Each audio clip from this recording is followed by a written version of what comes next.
Hi guys, welcome to math lesson 11.1, three-dimensional shapes. And we're going to start off on page 461. And the first activity is pretty straightforward, right? You are going to sort these shapes. And there's lots of ways to sort them, right? We can see some different things about them. What are some things that you can automatically see about these shapes if I was to sort them into two groups? Yeah, there's two different colors, right? We have blue and we have orange. So I could group them into the blue shapes and I could group them into the orange shapes. What's another way I could group these shapes? Yep, I could group them by their actual shape, right? I have spheres and I have cubes. So I could group all my spheres together and I could group all of my cubes together. Yeah. Do you see any other way that maybe we could group these shapes? Yep, we could also group them by size, right? I have little shapes and I have big shapes. So I could draw a circle around just my little shapes and I could draw a circle around just my big shapes. So whichever way you want to sort these shapes, please go ahead and take your pencil and draw a line and make two groups of shapes. I'm not going to do it on mine because I want to leave it open for you to do whatever you like on yours. All right, good job. Let's go ahead and turn the page and let's talk about our three-dimensional shapes. So the first one is sphere. That PH makes that like fire sound. And I found my sphere. And a sphere is like a ball. Okay, it goes all the way around. No sides, right? No flat surfaces on our sphere. Okay, our cone next, it looks like an upside down ice cream cone, right? And there's only one side on this one, right? The rest of it is kind of is all curved and then comes to a point. That is our cone.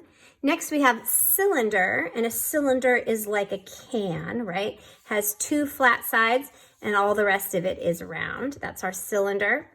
Then we have two other shapes. We have a rectangular prism and we have a cube.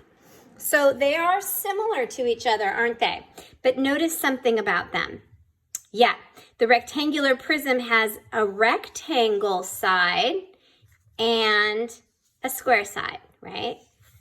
Rectangle and square rectangles, okay? But the cube is all squares, right? All squares, no rectangles. So this is a rectangular prism, and you can remember because some of its sides are rectangles. And this is a cube because all of its sides are squares. Good job. Okay, so we're going to use these three-dimensional shapes to put our shapes into different categories. Okay, so only flat surfaces. So let's look at our four shapes, or actually 1, 2, 3, 4, 5 shapes, and see which ones have only flat surfaces. All right. So the sphere, does it have only flat surfaces? No, so we're not going to do that one. How about the cone?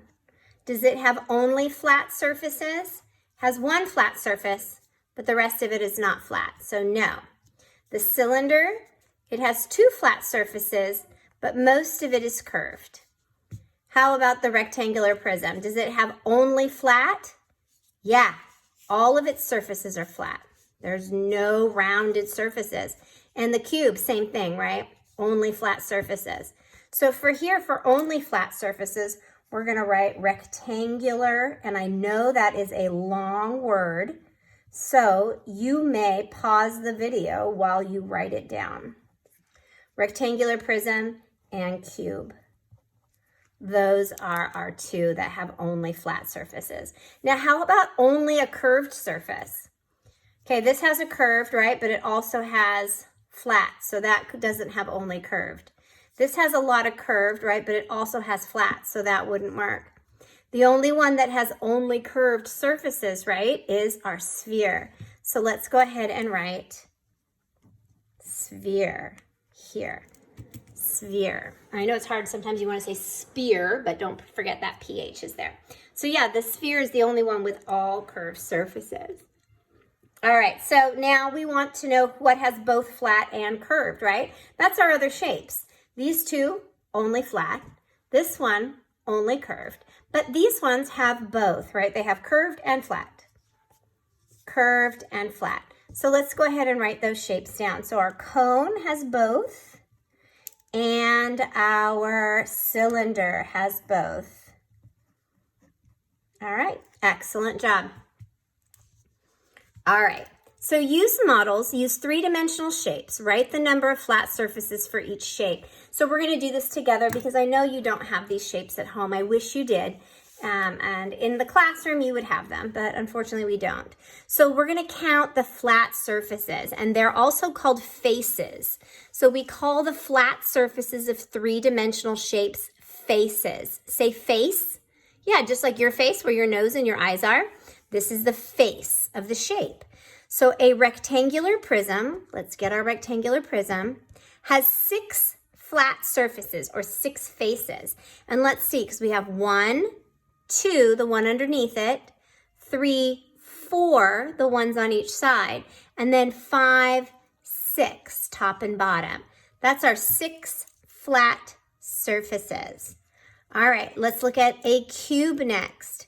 Now, one thing to remember is a cube and a rectangular prism are going to be the same, right? Except for the sizes of their faces. All right, so a cube has 1, and then 1 on the bottom is 2, 3, 4, and then top and bottom, 5, 6. A cube has 6 flat surfaces. All right, let's go to the cylinder next. The cylinder has how many flat surfaces? It has 1, 2, right? Because this is not flat. So the cylinder has 2 flat surfaces. And a cone,